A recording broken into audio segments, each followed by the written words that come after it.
अस्सलामुअलैकुम dear viewers, हमारे vocabulary course का ये 29th लेक्चर है जिसके अंदर हम किचन इक्विपमेंट यानी किचन से रिलेटेड जो वोकेबलरी है उसको जानने की कोशिश करेंगे। तो चले स्टार्ट करते हैं। किचन इक्विपमेंट यानी कि बावर्ची खाने का सामान। तो सबसे पहले हमारे पास है फायर प्लेस यानी चूल्हा।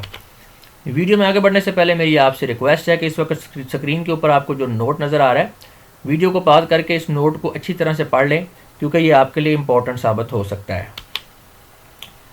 गोबलेट आब खोरा, कोल कोयला, सिंडर अंगारा, यूटेंसिल बर्तन, विनोर छज,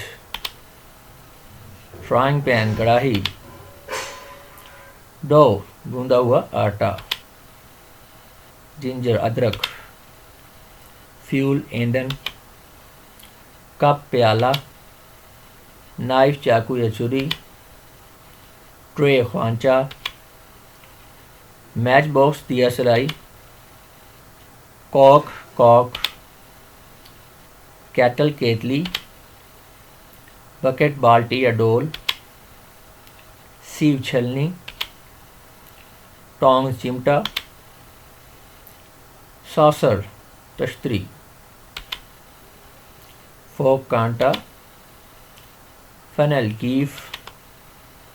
thank you very much and खुदा हाफिज़।